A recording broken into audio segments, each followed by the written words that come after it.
Hello from Hanoi and welcome to this live edition of VTV News. You're with me, Ling Hương, and here come the headlines at this hour.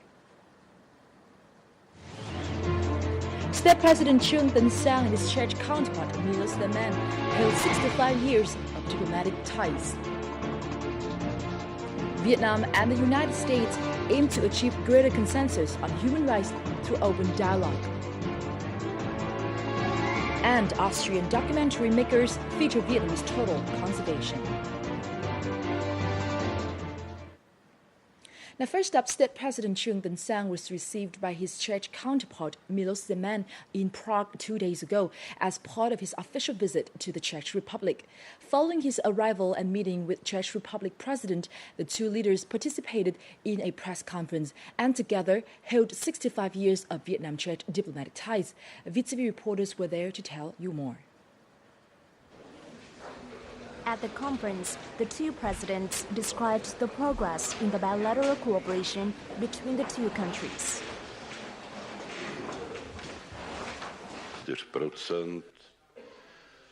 Now is the right time to deepen the collaboration, especially the economic ties between Vietnam and Czech Republic.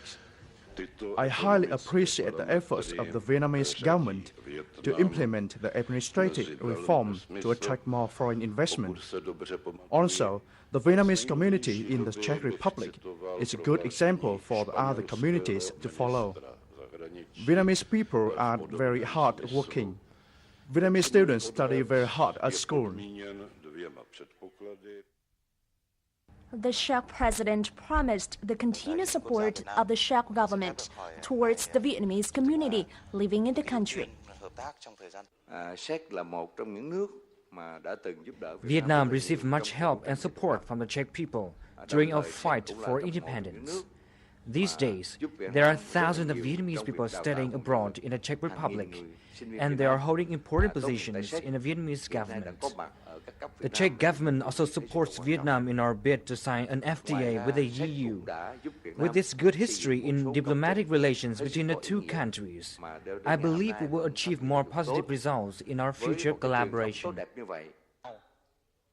The two vowed to push for the signing of the Vietnam-EU Free Trade Agreement, while simultaneously recognizing Vietnam as a market economy. Bilaterally, both sides aim to boost links across education, defense and security, science and technology, culture, sports, tourism, and transport. On the second day of his visit to the Czech Republic, President Trương Tân Sang met with the president of the Czech Republic's Moravská Communist Party, Vojtěch Filip, and visited a crystal production center in Karlovy Vary province.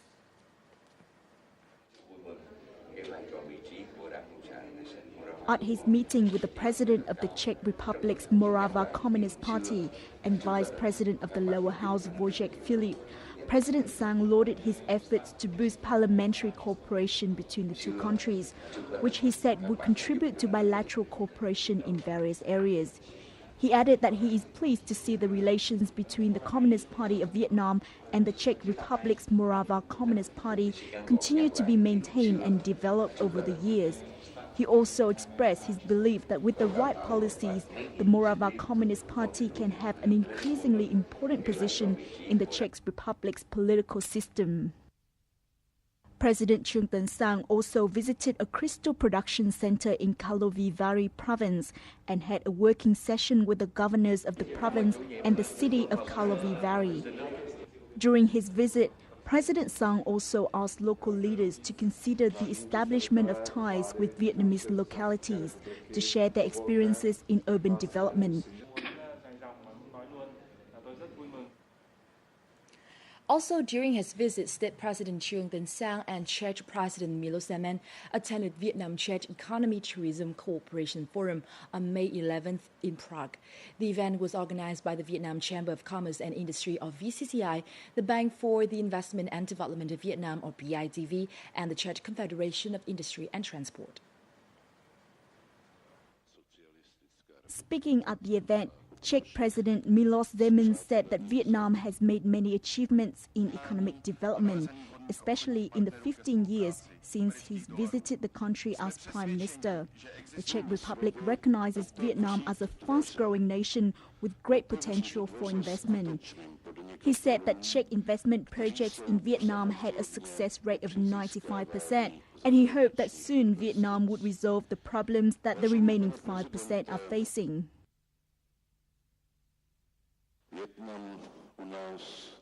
Mr. State President and I have agreed that while we are making great achievements, we need to examine emerging issues and establish a sound legal framework which benefits both sides.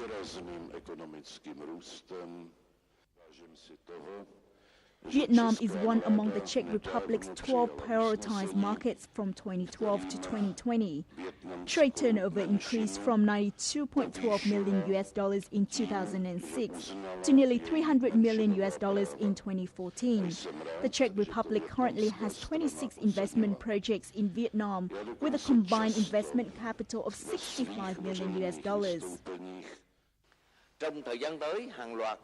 In the coming time, Vietnam will sign many bilateral and multilateral trade agreements with other countries, including the EU-Vietnam Free Trade Agreement. This agreement plays an important role in promoting trade, investment and tourism collaboration between Vietnam and other countries. Vietnam's population, above 90 million, is an important part of the ASEAN market, whose population numbers over 500 million people. And we offer many incentive policies for foreign investors like you. President Sang said that tens of thousands of Vietnamese students who study in the then Czechoslovakia and the 60,000 or so Vietnamese residing in the Czech Republic play an important role in promoting economic, trade and investment cooperation. At the event, President Sang and President Zeman witnessed the signing of cooperation documents between the Vietnam Chamber of Commerce and Industry and Czech Republic's Confederation of Industry and Transport, and between the Vietnamese BIDV and Czech banks in the fields of import, export and construction. Moving on with other important news, Prime Minister Nguyễn Tấn Dũng yesterday morning met with outstanding amateur investors from across the country. Prime Minister took the chance to reaffirm that the government would do its best to help them with funding, marketing and intellectual property protection. 63 amateur inventors were present during the meeting with the Prime Minister. Half of them are under 55 years old. Also, among them are an 11th grader, an engineer, and farmers.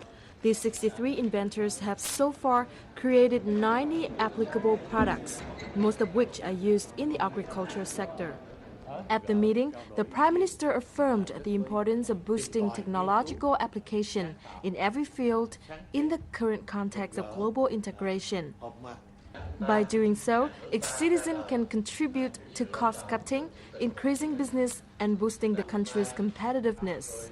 Prime Minister Dũng also requested ministries to provide more incentives to encourage creativity among the public. There needs to be more support policies. The government will create favorable policies to encourage more inventors. As a result, that will enhance labor productivity and raise citizens' living standards.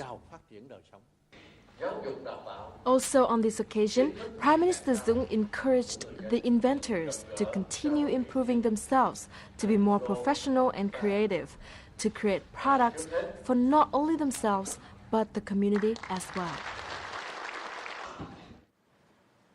Deputy Prime Minister Nguyễn Xuân Phúc paid a courtesy visit to Singapore's Prime Minister Lee Hsien Loong on Tuesday. This was part of his ongoing visit to Singapore as a guest of the Friends of Lee Kuan Yew program.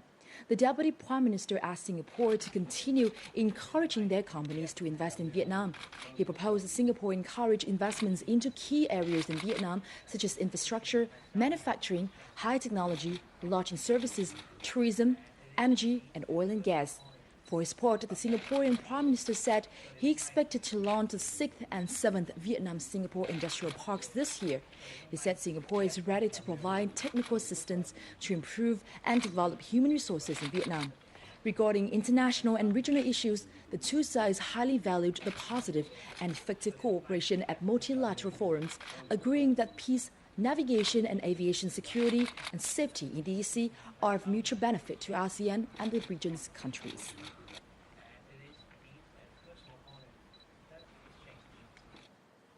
Vietnam and the United States will achieve greater consensus on many issues, including human rights, through open dialogue.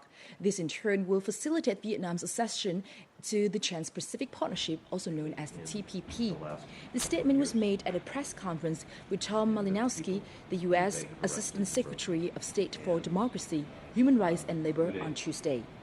In the 19th round of dialogue on human rights, the United States has recognized Vietnam is showing progress on human rights. The country is also actively implementing commitments to join the TPP while simultaneously bringing its legislation in line with international law. Tom Malinowski believes that the two nations will achieve positive developments in human rights this year, the year that marks the 20th anniversary of the normalization of diplomatic relations between Vietnam and the United States. I believe,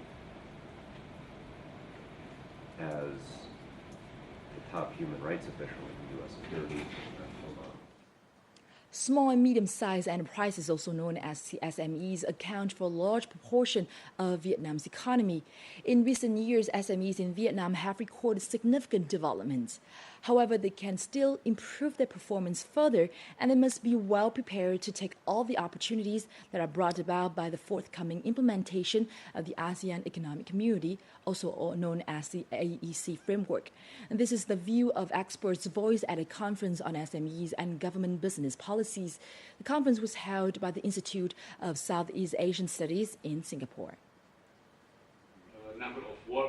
Regarding small and medium enterprises and competition law in Vietnam, experts said that Vietnamese enterprises have made a significant contribution to the economic development of the country. SMEs in Vietnam have been expanded since the establishment of the law, which provides favorable exemption for enterprises. The exemptions provided by the Vietnamese competition law allow SMEs to compete. For example, they can create unified prices and limits on quantity or investment. SMEs are also permitted to cooperate with partners in order to match their competition. Researchers have also said that there are many obstacles facing SMEs, especially in their knowledge of the law and the integration process of the AEC. Key challenge I have seen in Thailand and also many countries is they don't exactly know what is the AEC. Many people understand that this is the AEC, the single market, but the problem would be, what is it for them? What are the benefits they have available? And then how they can take that benefit. I think that this, my statement is the biggest challenges for the SME. In fact, there are some differences in the business law among ASEAN countries. Businesses need to consider this before starting the integration. When joining AEC, Vietnamese small and medium enterprises need to know that the business law in some countries in ASEAN do not provide exemptions for SMEs. For example, in Malaysia. Therefore, businesses need to research carefully when they participate in regional markets. Data released at a conference regarding competition law held by the Ministry of Industry and Trade in April showed that there are only 20% of businesses with knowledge of the law, of which 78% are FDI enterprises. Disparities in knowledge between enterprises mean that there are disparities in using law to their advantage.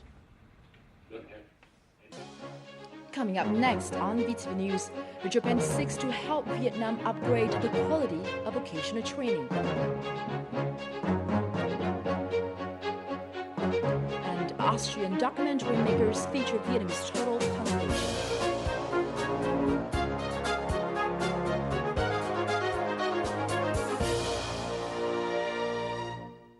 Exotic Vietnam is an intriguing blend of many charms. This land is where all manner of stunning landscapes await like a visual feast. rivaled only by the beauty of its people and their abundantly rich tradition and culture. Here is where you can relive the past in richest color or live it up in the bright lights of the big city. With so much more to offer, Vietnam is simply unforgettable. And welcome back to VTV News, brought to you live from Hanoi. According to a report by the World Bank, many Vietnamese firms report a shortage of workers with the right skills. The skills gap is particularly acute among applicants for jobs in technical, professional, and managerial positions. In line with this situation, the Japanese International Cooperation Agency, or JICA, has implemented a project to enhance teacher competency to help Vietnam upgrade the quality of vocational training in the coming time. Phan Tiến Việt has been working as an instructor for the Vietnam-Japan Center at the Hanoi University of Industry. He has joined 3 short training courses for instructors jointly conducted by his university and JICA. I have acquired from the courses new knowledge and skills on how to manage a course, deliver a lecture effectively, and use new technology to facilitate teaching and learning activities. As of this year, 136 instructors from over 30 educational institutions nationwide have been participating in the project. All training courses within the project follow Japanese models, focusing on mechanism, electricity, and electronics areas of study. A large amount of modern machines have been transferred from Japan to Vietnam to serve as visual aids during the courses. In addition to methodological knowledge and skills, technology transfer is also a part of this project. Our instructors have had opportunities to access updated technology from Japan and develop relevant professional skills. After the courses, the Hanoi University of Industry will transfer the know-how to other vocational trainings and educational institutions. The project aims to apply Japanese standards of vocational training to every vocational school in the country. In these courses, Vietnamese instructors can both reinforce their knowledge and achieve greater understanding. We also care about how they will apply acquired skills in reality and develop them in the future. Improving teachers' competency has been one of the priorities in Vietnam's strategy for vocational education development in the 2011 to 2020 period. Training courses and technology transfer from this project are expected to help Vietnam improve its labor force competitiveness in the region and across the world. The final round of the Robocon Vietnam 2015 tournament officially started on Tuesday evening in the Mekong Delta city of Cần Thơ. This is the first time the robotics competition for students has taken place in the region. 32 teams from universities, colleges and high schools all over Vietnam will compete in the final round. The competition this year is themed as Robots Play Badminton. Accordingly, robots will be controlled to handle a real racket and shuttlecock and compete in real badminton matches. The final round will last for 5 days until May 17. The winning team will represent Vietnam in the Robocon contest in the Asia-Pacific region, which will take place in Jakarta, Indonesia this August.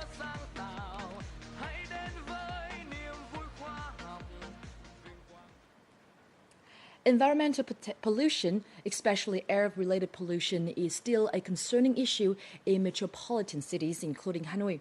Promotion of electric two-wheelers using solar energy is a target of a project ventured by Hanoi University of Science and Technology and Caritas Switzerland Vietnam, aiming to better improve the situation in the city. We now take a closer look. Trần Đức Năng is a regular customer of the BK e-bike service. This newly introduced service allows customers like him to rent electric two-wheelers running on solar energy at reasonable costs. Living at the college dormitory, I do not always need my own vehicle. This service is really useful as I can use this low-cost vehicle with high mobility when I need to. Sponsored by Caritas, a Swiss organization, The BKE-BY project offers a solution to the environmental problems in urban cities. Running on solar energy, the electric bikes help save 30% of electricity and emit 14 times less carbons than fuel motorbikes. The solar fuel electric bike is a feasible solution to the question of renewable energy in urban transport. The project is initiated and tested in Hanoi as the capital is a rapid developing city which faces problems such as uncompleted infrastructure, air pollution, and traffic jams. The BKE bike contributes to the sustainable development of Vietnam by providing carbon dioxide reducing technology solutions, while at the same time supporting viable options for the poor and those living with disabilities. We have agreed to recruit poor people and those living with disabilities to work at our e-bike stations. By expanding the target group to other universities in the northern region, the BKE-BY is adding a component to the project that could serve in the future development as a model for promoting green technology. Besides its long-established tourism services at sea, provinces in the central coastal region have recently been developing new tourism products in mountainous areas. These products take advantage of local natural landscapes and unique culture of ethnic communities. The next report will tell you the story of Nam Cha My district in the central coastal province of Quảng Nam. The villages of the Sedang people stand at the foot of Ngọc Linh Mountain. It is cloudy most of the time, with temperature varies around 20 degrees Celsius.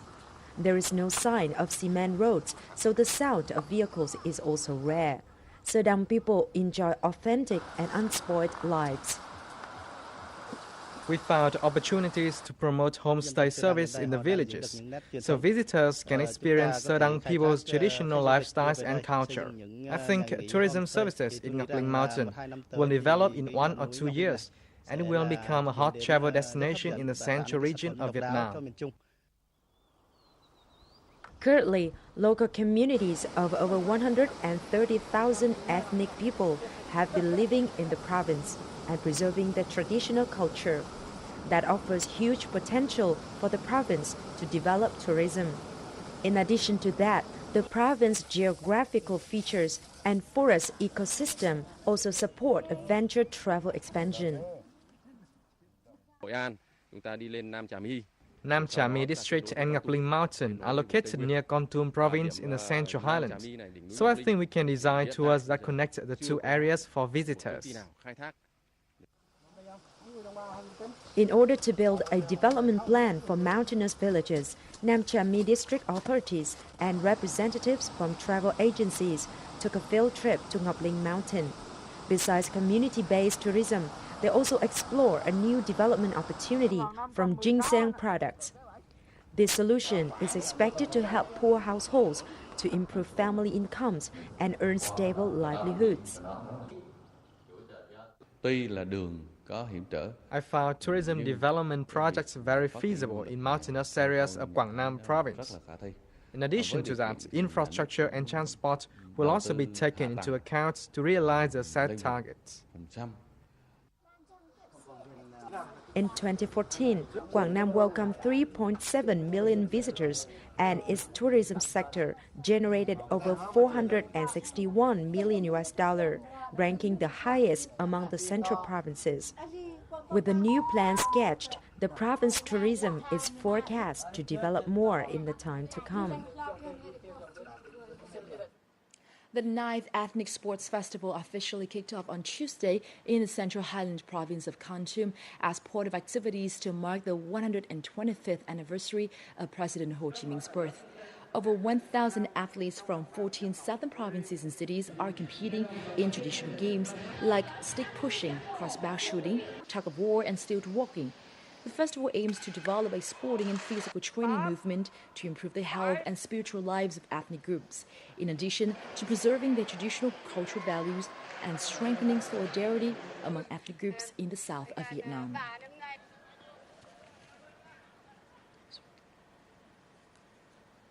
The turtle in Hoan Kim Lake or Sword Lake in Hanoi is currently among the last 4 of the Raptorus species left on Earth. These endangered animals have drawn worldwide attention, including from a film crew from the Austrian Broadcasting Corporation, also known as the ORF. The team is now in Vietnam as part of their project on the conservation of the world's most endangered turtles. These quick and professional moves by Chen Van Kuong proved deadly to over 20 Hoan Kim turtles, also known scientifically as Raptorus shuangwei. This time, however, they're not used to hunt but to help filmmakers from the Austrian Broadcasting Corporation to understand the brutal nature of turtle hunting. I'm no longer in the hunting business. If we spot a raptor, we will report it straight to the authorities. After over 15 years in the hunt, Gung was finally approached by the Asian Turtle Program in 2004. Now he wishes to redeem himself by joining the 54-minute film by ORF called Turtle Hero. On this occasion, we're making a film about turtles, about the conservation of turtles in many countries, and Vietnam is one of the particular ones because here you've got an extremely rare animal. Its scientific name is Raptorus. There's 4 left in the world. There's 2 in Vietnam, 2 in China. And the work that's being done here to try and protect or save the species is a crucial part of our film. This $400,000 film project consists of 3 members coming from Australia, Italy and Austria. Among them, Jeremy Hogarth has made over 100 documentaries in 60 different countries. In Vietnam, he's capturing the footage of Hoan Kim turtles' habitat loss and DNA preservation for phase 1 of the film. The project also receives the support from local turtle conservationists. Our job is significant, firstly in the preservation of the species, and secondly in popularizing the name Hoan Kim turtle around the world. After 3 weeks of filming in Vietnam, the RF film crew will continue the journey in 5 other countries including Austria, Germany, China and the United States. The filming will be done across 18 months and will resume in Vietnam next year for phase 2. And now, as usual, before we say goodbye, let's take a look at the weather updates.